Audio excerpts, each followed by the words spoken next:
This is Your Own Best Company, a podcast and community for creative people who value and enjoy working alone.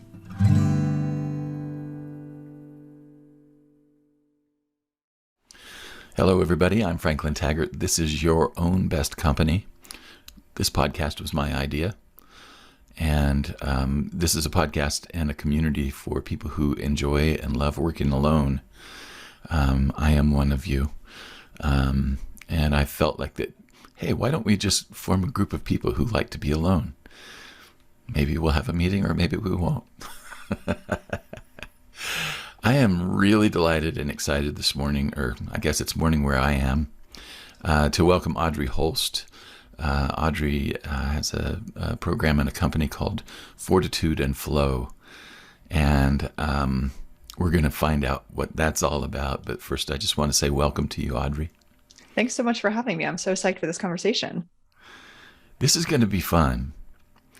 Now, one of the reasons that I asked Audrey to be on the show is that we've been in a couple of online Zoom groups together. And one of the things that I just loved about Audrey from the very beginning was that she brought a lot of energy into a Zoom room. And so many people don't. And I just thought that was great. And as I found out more about her, I thought that her topic will be a really good one for many of us to hear about, including myself. So why don't you introduce us to what your passion, specialty, interest area is, Audrey? First of all, thank you for that amazing intro. And Franklin caught my interest immediately. First of all, obviously Franklin's voice is like the most amazing and captivating thing that I've ever heard. And then the glasses wall over Franklin's shoulder is also like a thing. I remember getting into a room and I think I had my contacts in that day and I was like, oh, I wish I had my glasses on. I want to be like the cool kids, which obviously has changed over time.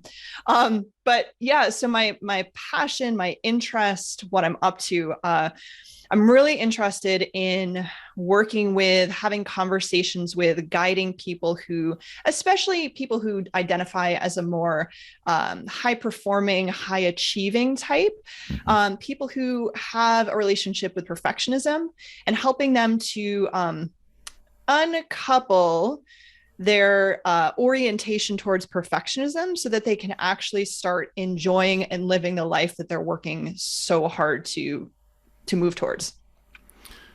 So perfectionism is the thing that you are helping people move through. Yeah, it's the thing that people tend to gravitate towards. The people that I work best with, they tend to gravitate towards, they tend to use as their main mode of operating in the world. I'll put it that way. Yeah. Now, how did you personally get interested in this topic? So it was a winding road, right? And I think that that's the main thing around all of this, right, is as a small conversation about the big topic, right? Perfectionism. I think that a lot of us have this concept that it's a very linear path. You do step A and then B and then C, and maybe it's like a straight line. But it's more like one of those, crazy slides, but like gravity doesn't even work. Like it's just all over the place, right? Kind of like a roller coaster. So it's a topic that I've had a relationship with a long time, but I didn't know that I did. Yeah. So I think when I started relating to this topic, I had started coaching starting in 2014. I went through my coach training and I was starting to coach, and the coaching was part of my world for a while. And I just started to pay attention to the people that were coming into work with me, right? In the beginning, it's like, I didn't know what I was doing. I didn't know what my niche was. I didn't know what my thing was, right? So I'm just like, who wants to work with me, right? And so I started just to pay attention and noticed that a lot of the people that were coming to work with me were burnt out. They were dealing with some sort of burnout. So I was like, okay, this is a topic, right? Like I'm starting to talk about burnout. I'm studying it. I'm learning a lot about Christina Maslach's work and all of this stuff. And I started to be like, realize that the path that was taking me on was not quite it. I was like, I'm not a burnout specialist. Like, this is not, I'm not interested in that. I'm not interested in like the organizational reorg that needs to happen to, like, that's not my deal. Yeah. And so I was working with a coach at the time, and I started talking about these people, and she said, that's interesting. They sound like they're perfectionists.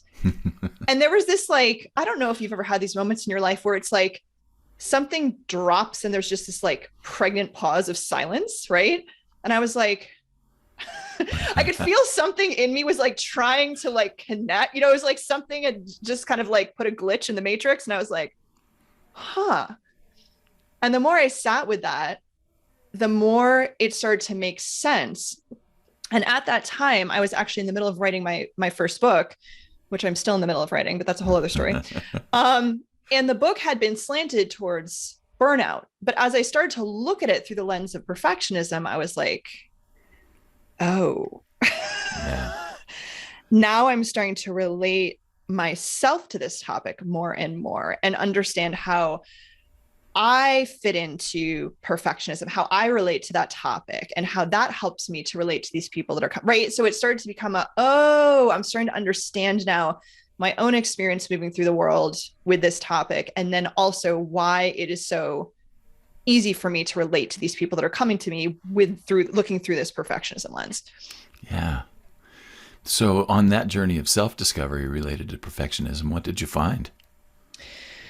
I noticed that it's perfectionism isn't, again, the linear kind of classic narrative that we hear about. It is it's sort of tricky. And this is the way that this is the way that I see this topic. Is I see it as a bit of a survival mechanism, right? Yeah. It's sort of a way that something that people cling on to when things are hard or stressful, or they don't understand, or they don't know. And it's like this thing that they access, how they hold on when things get a little bit hard, right? Yeah. And so I started to see, I was like, even when I was kind of talking about my path, right? Because this is something that we do often as entrepreneurs, like when we're doing podcast interviews and people want to know your story. And so in the beginning, I was like, I don't even know how to tell my story. But I think that a lot of it I started to think about was like, I've taken all these different paths and I've gone down all these different roads, but it was always in some way, shape, or form of like trying to get it right. There was some version of like trying to get it right and like avoiding failure at all costs. Yeah. So that was like the big thing that I started to realize. And so actually I will show you, I have this sticky note on my computer, which you probably can't read what it says. Yeah, here it is. Yeah. So I'll read it for you. Am I moving forward or trying to avoid failure? So that stays on my computer because I think that that's one of the things, one of the mechanisms that a lot of perfectionists may be able to relate to is this avoidance of failure and all of the things that we do to avoid it. That gives me a curiosity, and that is if people are wondering about perfectionism in their own lives, but maybe haven't ever labeled what they're going through as perfectionism, what are some of the symptoms that you would say are related to it? What are some of the early signs that people could say, oh, that tendency? What is that? Yeah. So there are a couple of different archetypes that I see perfectionism through. So there's different ways that this may show up for people, but some general stuff. And I think that one of the things that people most often can start to notice is just like behaviors. Yeah. So if you notice, for instance, that you spend an inordinate amount of time on small tasks that aren't that important. So for instance, like emails come up all the time, like trying to write an email. This email should take me 2 seconds, but it's actually been 5 minutes and now it's 10 minutes. I'm like just trying to craft the perfectly, right? If you're really aware of like trying to communicate things in a really specific way and feeling like if you don't get it completely right, that like that person is going to shun you. Yeah. That might be a sign, right? Same thing when it comes to creating content or copy or any sort of thing that you're putting out in front of the public, right? As entrepreneurs or small business owners, this happens all the time, right? You're putting things out there because that's the whole point. Yep. If there's this feeling of brake and gas, which is one of the archetypes I talk about, where it feels like you've got one foot slammed on the gas and one foot slammed on the brake at the same time. Yeah. And there's just like frustration because you're like, this is important, but I feel like I'm not doing anything. And what is wrong with me? If this really mattered, I'd do it, right? And if you have that sort of thing, that might be a sign. One of the other signs is the sort of person that needs to jump in and fix things for people. If you're one of the people that's really good at getting in other people's stuff, especially, and like getting in there and fixing it, but maybe you're not like taking care of things at home. I'm gesturing towards myself. That can be a sign. Audrey, why are you telling my story right now? I know. I feel like, right. If you feel like you're being read for filth right now, then maybe maybe you're relating to this. But I think the thing that's so important is like, this is the reaction I get from so many people, which is like to say, we all relate to this in some level. And it just depends on what the level of the volume is, right? If the volume is turned up to 11 and it's really impacting you in a negative way, that's something different than like, oh yeah, like, haha, I notice that every once in a while, but it doesn't really impact me. I go on with my life. You know what I mean? It depends on what the level of impact is and whether that is a problem, essentially. Or I don't even like to say a problem. I don't even use that language, but like whether it's impacting you in a way that you would prefer that it be different. We'll put it that way. Very good. All right. So one of the things that we're trying to look at here is that we're not trying to say that perfectionism is good or bad, that it's just a thing. And it's something that you may find is behind difficulty getting started, getting finished, putting things out into the world. And it's not something that is like, it's not a stigma, I really appreciate that. The work that I've done in my own work around perfectionism has been more along the lines of my own need for approval and also my desire to control outcomes. Yes. Yes, totally. Yeah. And I think a lot of people, right, one of the things that perfectionists are really good at is like looking at all the things that go wrong and trying to mitigate that. Right. So there's a lot of that happens sometimes. There's also this feeling often, this is just maybe some other signs and symptoms that people may recognize, is it feels like you get one chance. It's like, I get one chance. There's no iteration. There's no, like, I have to nail this. And if you feel like that's the case, you might want to take a moment and be like, that's interesting that I have this perception that I get one chance. And like, if it doesn't go well on the first try, then I'm a failure as a human being, or everybody's going to kick me out. Right. So when I talk about this is a survival mechanism, the two core things that come along with this is, am I safe and do I belong? And for perfectionism, a lot of that is around that, do I belong? Right. Like, are they going to kick me out of the village? And when I talk about this is like not, cognitive, logical stuff. This is like in the core nerves, cellular level of your body as an animal. Right. And I think we forget about that as ourselves. Like we have these mechanisms inside of us that are deeper and more instinctual that we feel like we can reason our way out of, but just is not realistic, which is why I do a lot of the stuff that I do from the neck down as opposed from the chin up. Yeah. Well, it's an embodied experience, right? Yes. Well, yes. Before we get too far away from the concept of archetypes, I want to make sure that we mention that you have a download for people that is about the 5 archetypes around perfectionism. Mm-hmm. And can you tell them how they can access that real quick? Yeah. So if you go to fortitudeandflow.com, which is my website, and you go to /perfectionist, there is a link to put in your name and your email, and then you can download the guide that way. I'll send you the guide right to your inbox. Very good. I think that's going to be real valuable information for people. Yeah. I wish we could talk about all 5 archetypes more in detail today, but we've got a lot more to get to.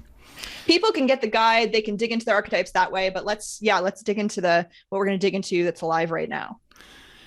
I'd like you to tell me a little bit about what are the most common misconceptions that you're finding that people hold about perfectionism? I think it's it's like what a perfectionist looks like. I think we have a lot of perceptions that these are, I think that when the first if without thinking too hard. And I think probably also if you were to Google it, I don't know off the top of my head, because I don't think I've Googled the image, but if you like Google the image of like perfectionist, I think there is a certain like, executive in a suit, like A-type personality, like cranking down, like I think that there's a certain perception that these are what perfectionists look like, that they're these like, they're all Steve Jobs, right? Like and if you're not Steve Jobs, then you're not a perfectionist, right? Yeah. And it's not necessarily true. So I did a bunch of, I did over 60 hours of interviews with perfectionists, people who self-identified. And this was something, and this is, again, I think something that your listeners should really take in. I reached out just generally to social media, which, social media is hit or miss, right? People either see things or they don't. I was looking for some stories for the book. And I said, hey, is anybody willing to talk about their experience with perfectionism with me? I'm thinking like, yeah, I got 2 or 3 people. No, over 60 hours of interviews later. Wow. Right. So this is, again, take this in. This is a lot of people who are not talking about it in public, right? These are people who were happy to talk to me about it because I was like, I see you. But these are a lot of people who say, I don't talk about this. People from the outside have no idea. This is my inner experience. So I think that that's something that's important to understand, is like, we may recognize those so-called perfectionists through certain behaviors or not, right? Sometimes it's a very internal experience. And which is one of the challenges, and like the loneliness that comes with it sometimes, feeling like I'm having this experience by myself and I'm having a hard time. But like, one of the things with perfectionism is I can't tell anybody about it, which actually takes off the table one of our survival mechanisms, which is to kind of reach out and connect with other people. Yeah. Right. And I think for a lot of us who like working alone, we reach out specifically, right? We're not like, I'm going to jump into the party and like talk to everybody about my perfectionism. We're like, hey, I have like a few close friends. But I think also because of that, it feels like high risk sometimes, right? Yeah. To be like, these are really important to me. This feels really risky. I'm nervous about talking about it. So, so that's a piece of it. I lost the thread, but that's where I'll stop. You're all good. We were just talking about misconceptions that people have about perfectionism. Right, exactly. Just prior to turning on the recording today, you and I talked a little bit, and we talked a little bit about how perfectionism is a pretty broad topic that actually covers a lot of different possible, appearances. It looks different for different people. Yes. And I think one of the you touched on the misconception of that it's always the type A kind of anal in a more positive way kind of person who is like, they just have to have things in a certain order in order to feel good. Mm-hmm. And that's one. But what are some other ways that perfectionism shows up? Like, can I just tell you what go for it. Is? Yes. Mine is that I have big dreams and I have big ideas, and the ideas are so compelling when they're big, but when it comes to getting the small stuff done, I am such a nitpicker that I don't ever finish anything. Yes. So that's the way it shows up for me. Yes. Yep. That's 100%, right? There's the procrastination of not even starting. Yeah. There is my vision is so big that I feel like I can't, again, it's almost like I can't get this done on the first try. Yeah. So like, I'm not going to even hit the finish line, because why bother? Because I can't, right? The vision is so big, but like, I can't execute it. Right. So there may be the not finishing. There's the people who like, who don't start, and it's not so much the procrastination where it's just like, somebody else is going to do this better than me. So I'm like, literally not even gonna, that's sort of like a covert perfectionism archetype piece where it's like, I know that somebody else is gonna do this better than me. So like, I'm not even gonna start. Like, I'm not even gonna let myself go there. Right. Like, this is where I'm gonna be. Social media doesn't help that one at all. And so here's the other thing, right? Is that, again, it's the perception we are social creatures, right? We are social creatures, and we're all different, right? Some of us would prefer to be by ourselves and to work by ourselves, and that's how we feel best and how we work best.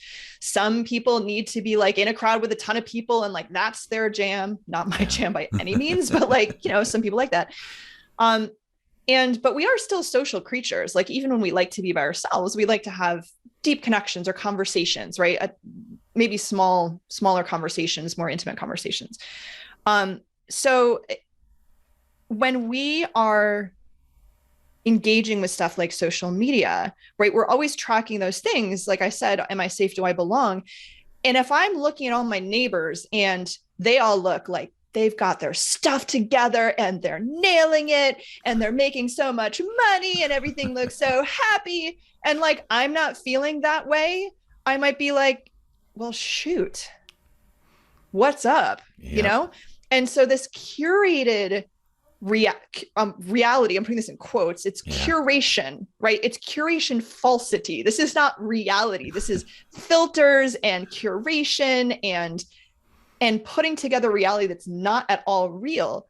That actually, when we take this in as our animal selves, it's like, it really affects us. It really impacts us because we perceive that as reality. It's like when our brain thinks of something, our body doesn't know the difference between reality and not reality. When we really think about these things, our body takes it in as reality and reacts as such. So it can be really impactful. I think it's important for people to understand that like social media and these curated realities have a huge impact on how we feel about ourselves and how we feel like we fit into the bigger scheme of things.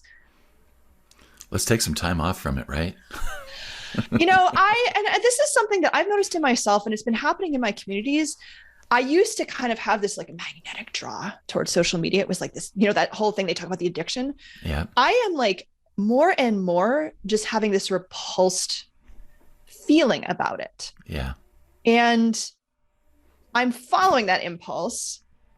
And also I have a virtual business. Yes. Right. So and I think this is something that you've talked about a lot too. It's like, okay, these are the realities, right? Yeah. These are the realities.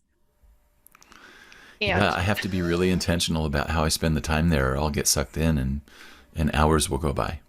Yeah. It's like a rabbit hole. Yeah. And it's designed to be, Yes. That's one of the things that we're really discovering more and more in detail about in these last couple of years with, some of the things like the social, what was the film that came out last year? The Social Dilemma. Right. And the different books that have all come out in the last year or so that have said, hey, wait a minute, we need to be aware that this is happening. And then we have a person from within the company that's saying, yes, this is happening and I can verify it. And it's like, okay. It's like, when are we going to listen? Yeah. Well, and we're not nuts, right? I think that's the thing, like checking our reality. Like, I think there's something wrong with me. No. This is by design. Yeah. You're behaving just as intended. The other thing that you bring up makes me also think about, that the algorithms are designed to influence our thinking. Mm-hmm. The algorithms, their primary purpose is to put things in front of us that are ultimately going to lead us to clicking a link or a button. Mm-hmm. And so we have to understand that is the intent behind what they're offering there. Now they couch it in a social experience or a quasi-social experience. But I have a feeling, that one of the things that they are actually using in their influence is our desire for perfection. Yeah. Yeah. Oh, totally. And here's the thing that I think is really, really important. I'm glad you mentioned this. My brain is going a million miles an hour because I'm so excited about this topic.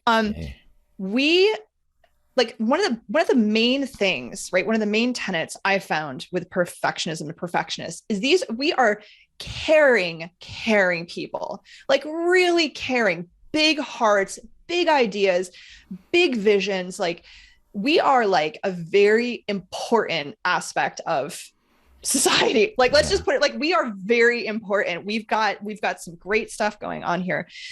And the thing that's oh shoot, I just lost the thread. It'll come back. Yeah. You were just talking about how the algorithms are designed to kind of, pick up on our tendencies toward things like perfectionism. Yeah. Yeah. So we're really super caring, and we've got these big ideas, and it's like what we really, really want. And so the thing that's interesting. Okay. So let's rewind just a second, because I think we need a little bit of background, right? Sure. So if you think about yourself as an animal, right? So even as your listeners, as I'm talking, if you can kind of imagine this, right? Take technology just out of the equation for a second, right? We are walking around, we are taking in our environment, we're looking around, we see the physical world, we're connected with our physical bodies because this is how we're going to survive, right? We hear like a crack of a twig and we turn around, we're looking for threats, right? We're kind of interacting with the environment. We're interacting with an environment that's right in front of us all the time. And, maybe there's like another reality, right? Storytelling, we're kind of imagining other environments, other realities. But let's talk about the reality of a social media experience or any sort of media experience. Okay, I open something and now my brain is fixated on this news article. So now I'm being transported to Maryland. Yeah. Whatever. Something happened in Maryland. So now my brain's like, oh, we're in Maryland. Okay. Ooh, that's kind of rough. What happened there? Now I turn a page and now I'm over in this like think piece on the state of whatever. Right. And so now I'm over here. My reality and my brain is getting boom, boom, boom, thrown into like all of these different places. And we know that, right, we are hooked into things more because of negative bias and because of our survival mechanisms that are threats to us, because we want to make sure that we are protected, right? We want to know about the threat. We want to know about the tiger. These news articles are tigers. These social media pieces are tigers. We are consuming these tigers, not really cognitively understanding that. And now it's in our bodies, and now it's amping us up. And now what's my survival mechanism? Oh, control, boom, perfectionism. Okay, now what do I need to do to like get myself okay? Now that's like amped up in my system, right? Yeah, right. So I'm a very caring person. So now I feel like, well, shoot, I want to fix all of this, but I feel like I can't. So I feel helpless. And when I feel helpless, I do not, right? So this is the thing that is happening in the background all the time, but we've normalized it because it's just, we're all doing it. And we're like, oh, well, it must be cool, right? It must be normal.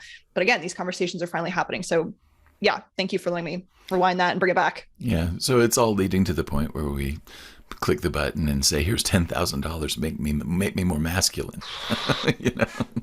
or more feminine, or whatever the case may be. Yeah. Exactly. It's like, I need to be more of something, or I need to be better at something. Right.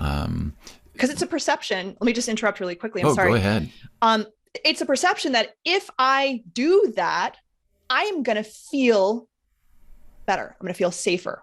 I'm going to belong, right? I'm going to satisfy these things that have been all kicked up in me, which I think is, again, when we are consciously marketing or putting our products out in the world and talking about how we're helping people, it's important that we see them without just like sticking the finger in the wound and like twisting it around. I think that's another thing that is worth us considering when we are talking about how we serve people or what we do. Yeah.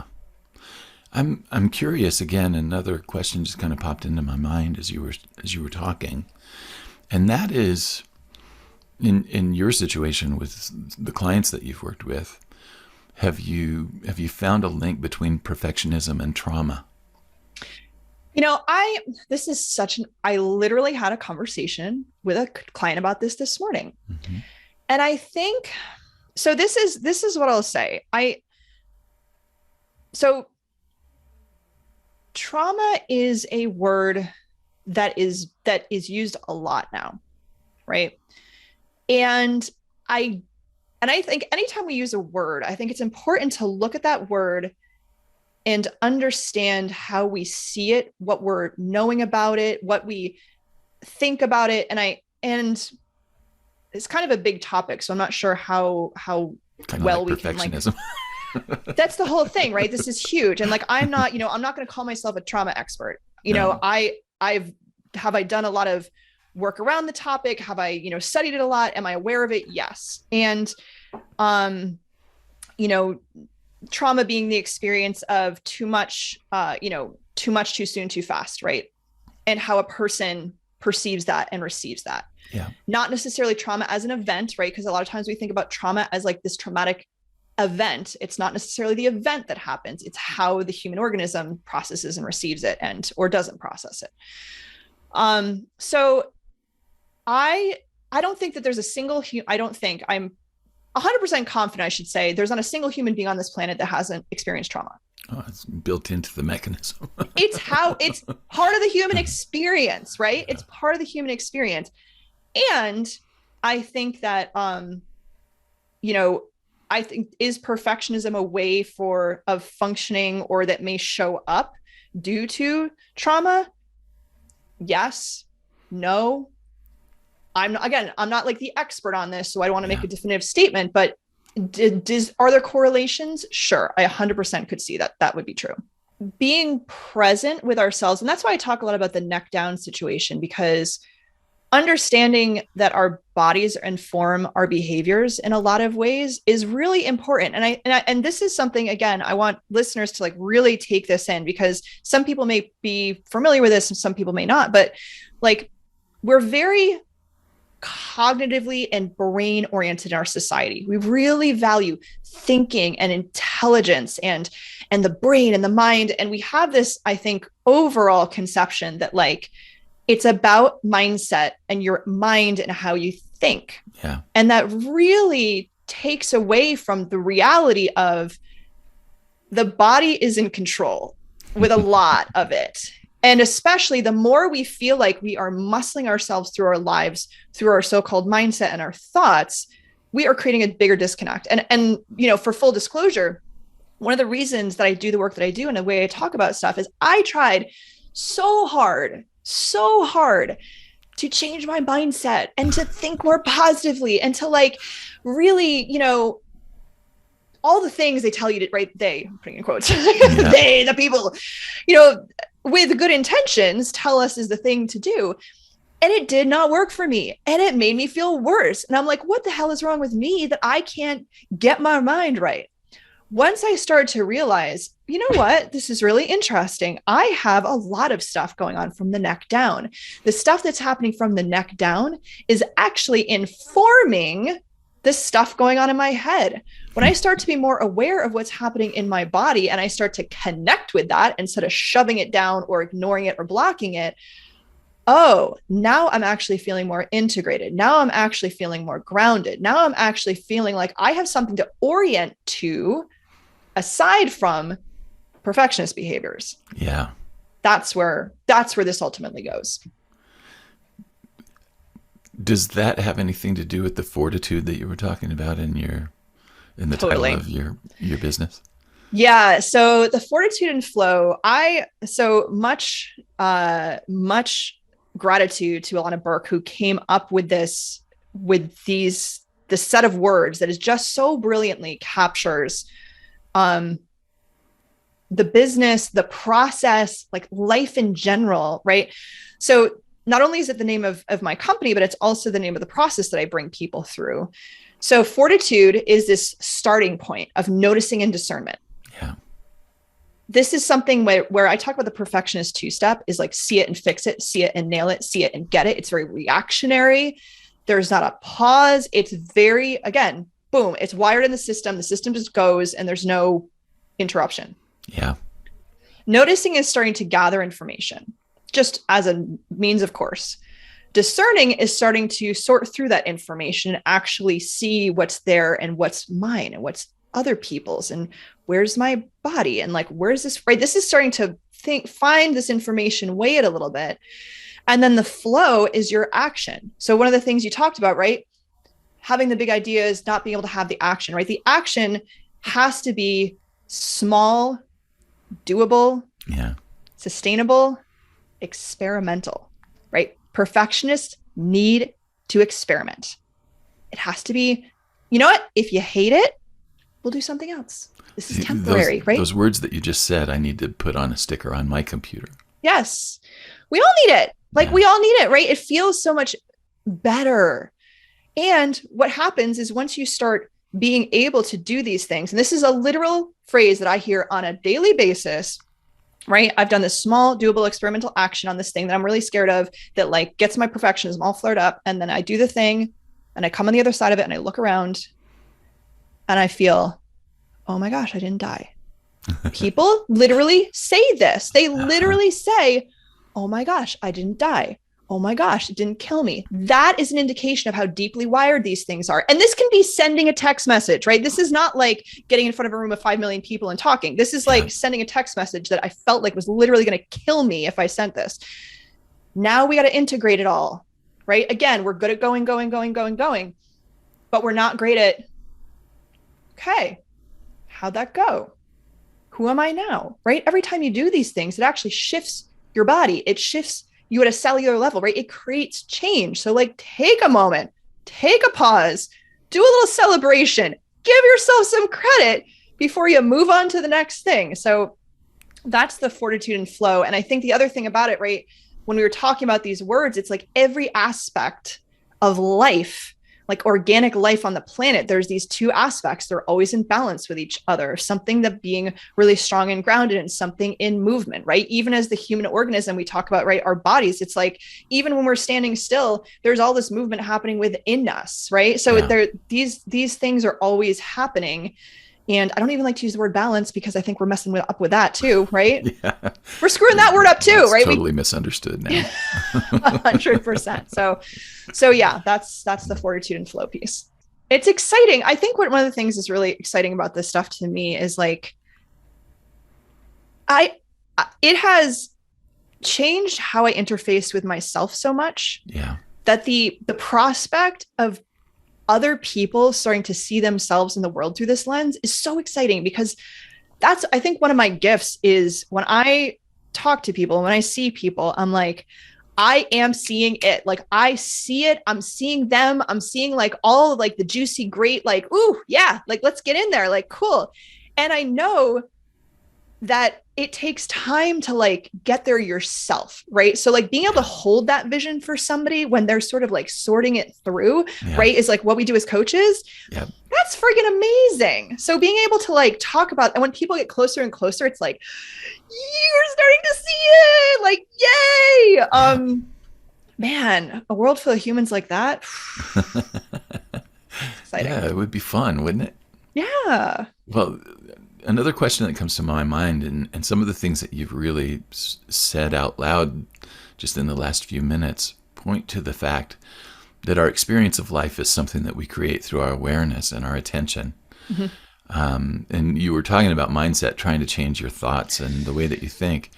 And one of the things that I think is really important is that it's not so much the thinking, it's the thinking that we pay attention to.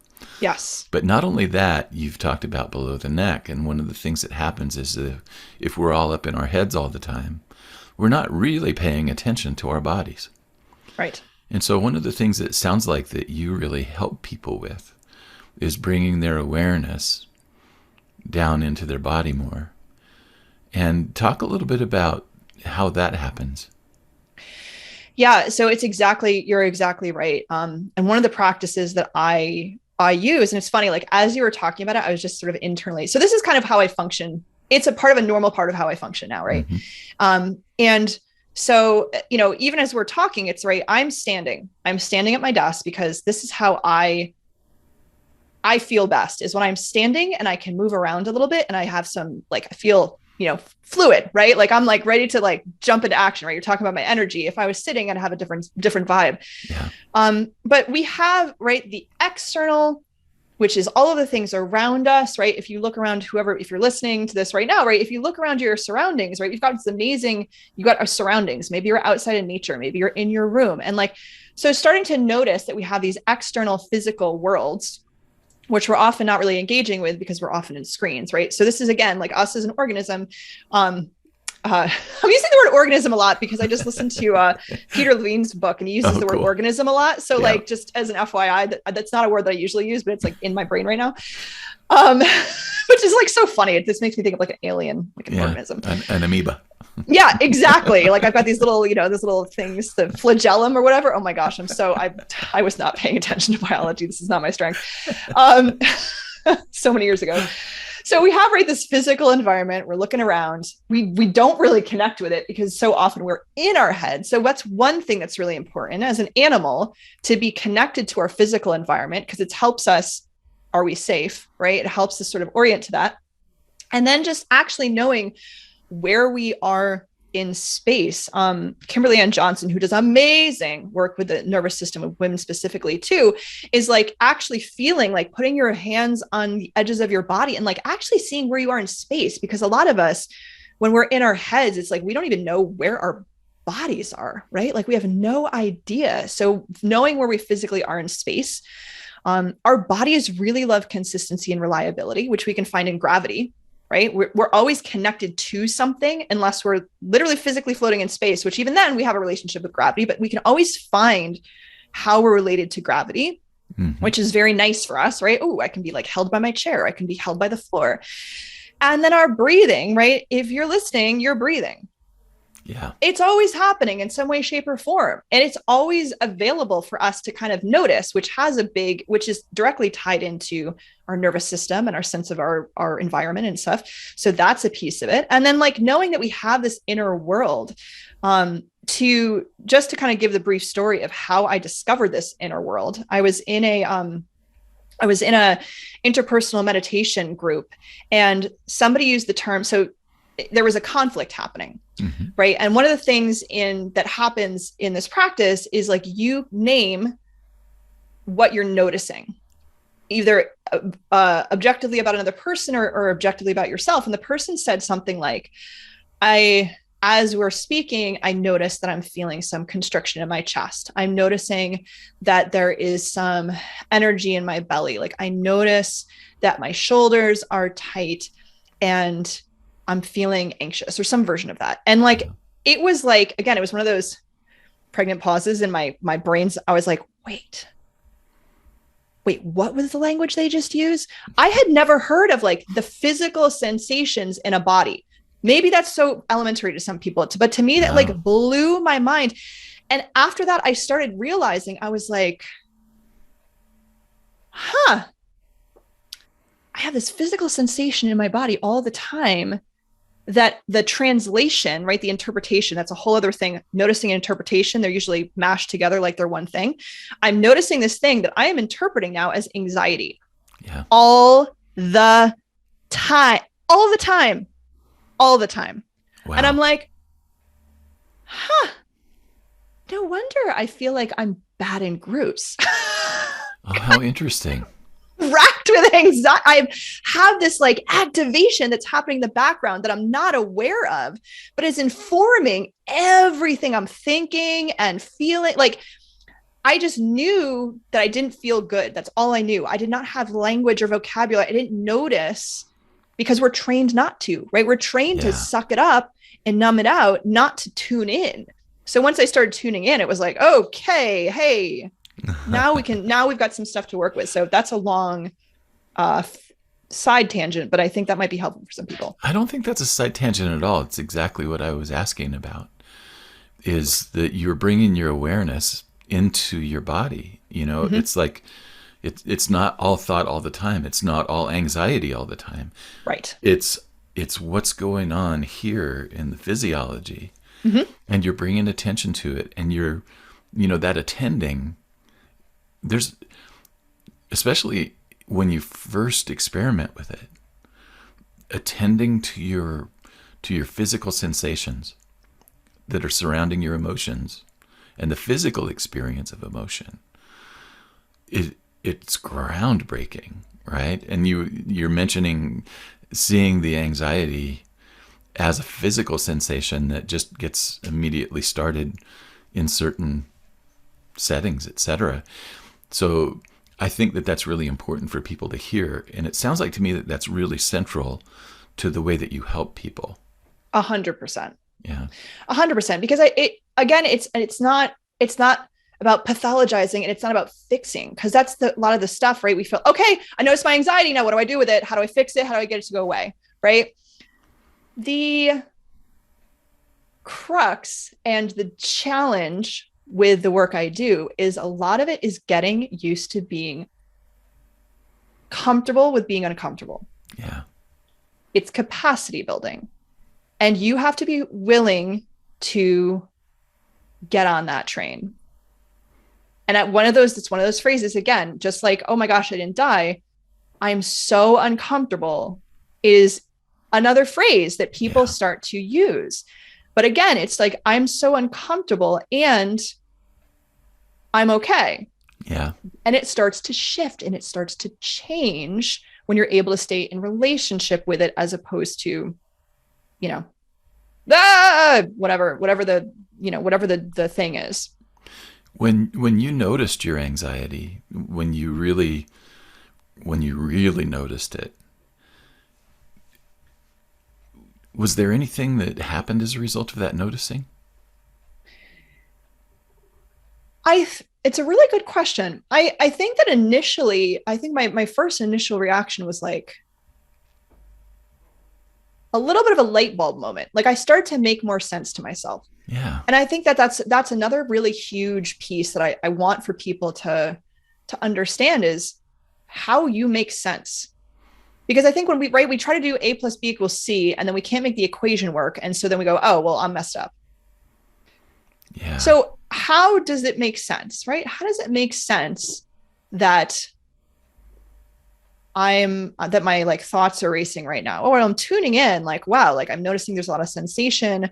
My body's having like a real, like there's a reaction going on here. Okay, it makes sense. Like, how can I be aware of that? How can I work with that? How can I, get on board with myself a little bit more in this moment, right? And I think that that's the piece of it, is getting on board with ourselves, because we are so good at, I'm using anybody who listens to this, you're getting the core clear pieces today. Franklin is really nailing it, because the other piece that comes out is, and I was just thinking like, well, you're not supposed to give away I'm giving you away all the stuff, right? Okay.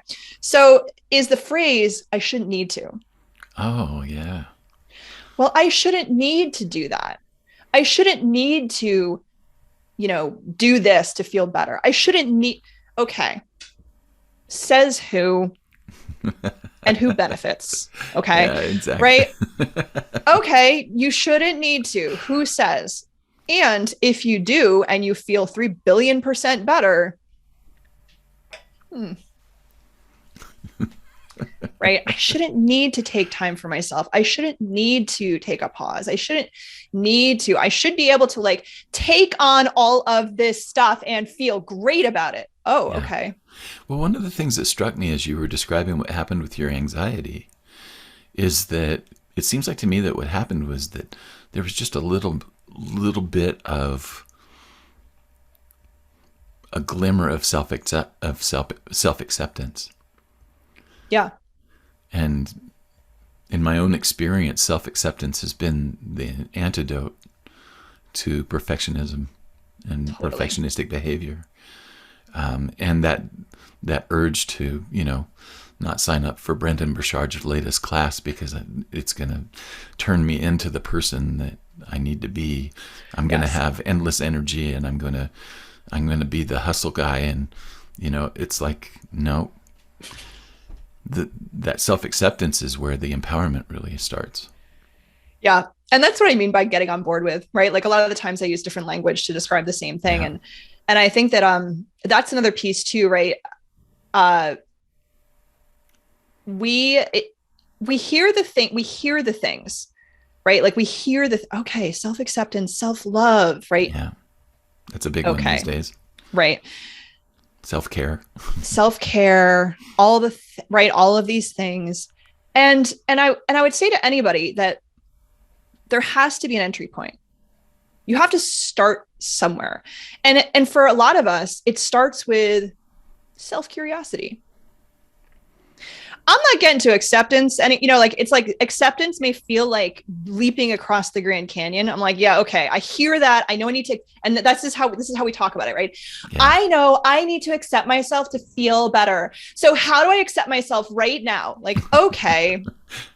Right? That's what we do, right? So it's like, okay, well, what's our entry point to actually, because your brain and your body have to get on the same page. You can tell yourself, I accept myself, but if your body is going, oh, hell no. Yeah. Right? Where can you feel like it's congruent throughout? Can I be curious about myself? Can I I feel curious about myself. Does that feel true? Okay. If I can feel curious about myself, let me practice that self-curiosity for a while. Yeah. And then we work our way, right? We work our way towards self, all the things. Yeah. All the good things. Compassion is another thing, right? For me, I'm like, if we can get to self-compassion, we are like, we got some good juice going. And for a lot of us, we're not going to land there overnight. It takes time to get there. Well, the other thing is like, the whole thing of, how can I accept myself more? That's just another head game. It's perfectionism all the way down. Yeah. I want to get it right. Yeah. But the thing that was really interesting is you were talking about just experiencing your anxiety, experiencing your feelings of anxiety was acceptance. Yes. Yes. And allowing yourself to just have that. Yes. That was acceptance. And it's like, it wasn't a complicated process that you had to pay thousands of dollars for. Yes. And this is the thing, Franklin. And this is the thing for everybody too. Like, we think we're very convinced that like in order for something to be impactful, it has to be big. Yeah. And that's BS. Things can be very small and very subtle. Yeah. And have a huge impact. And that's how this works. Like a lot of the stuff, right? The stuff that I talk about, it's not like this is not rocket science. You don't need a degree here to like understand what I'm talking about. It's so basic. And a lot of us don't trust that. It's like, well, I need big change, so I need a big tool. Well, the reality is it's actually a very small thing, but it has a big and long lasting impact. That feels like a good place to pause our conversation. But I want you to come back. Because we've got so much to talk about. I would love that. I would love that. In fact, we could probably do a whole podcast. A whole podcast. It's true. Just the two of us talking about this stuff because there's so much to say. The things that I'm really delighted that you brought forward are that perfectionism shows up in a lot of different ways for different people. That it's not a shameful thing. It's something that's just a really common part of lives. And the other thing that I really love is that you're saying we need to not pay so much attention to what's going on in our head, and we need to get more into our body and what's going on down there. I'm interested to find out what next step that you recommend for people in terms of learning more about you, about what you're doing, things like that. Where do you need them to go to do that? I would say go to fortitudeandflow.com. I think it's helpful lens for understanding the way I talk about things to get that guide, right? So if you go to fortitudeandflow.com/perfectionist, you can get the guide, and that will also put you into my mailing list, which is a regular talking, teaching perspectives on this subject, right? Yeah. We just talked about the social media thing. I've been not very active on it lately. So that's where a lot of the energy is going, right? Is the people who are in my current community. So that is really the best way to like stay up to date on the stuff that's available. Audrey, I can't tell you how much fun this has been for me and how enlightening. And just, there's just kind of a level of affirmation that I felt this morning that I appreciate very much. So thank you for bringing that to the table. Yeah. Thanks for having me. Thanks for this conversation. I mean, your questions were so spot on for, like I said, drawing out all the good bits. And so I hope that also anybody who's listening just feels like they're in great company. Like Franklin and I are great company and we're fun to hang out with, clearly. So like, know that you are in excellent company if this is something that you're resonating with, for sure. We want to be video and audio friends with you. Yeah, exactly. Totally. Well, folks, Audrey Holst, fortitudeandflow.com has been my guest this morning on Your Own Best Company. And I'm so delighted that you'll come back. Absolutely. I can't wait. People who work alone aren't antisocial, at least not most of us. If people think you're weird because you don't want to grow a big company and you'd rather spend most of your time working by yourself, you're just hanging around the wrong people. Your Own Best Company has a Facebook group that you're invited to join right now. We understand the urge to close the door, let your imagination run wild, and stay there until your creative impulse runs its course. We also understand the features and challenges that go along with running a business to support our solo flight lifestyles. Joining the group is free, and it's as easy as clicking the link in the channel description. So go there now and just join the group. Want to hear more where this came from? Subscribe to Your Own Best Company on your favorite podcast app or on the Franklin Taggart Coaching and Consulting YouTube channel. To get in touch with Franklin, send an email to yobc@franklintaggart.com. Thanks for listening.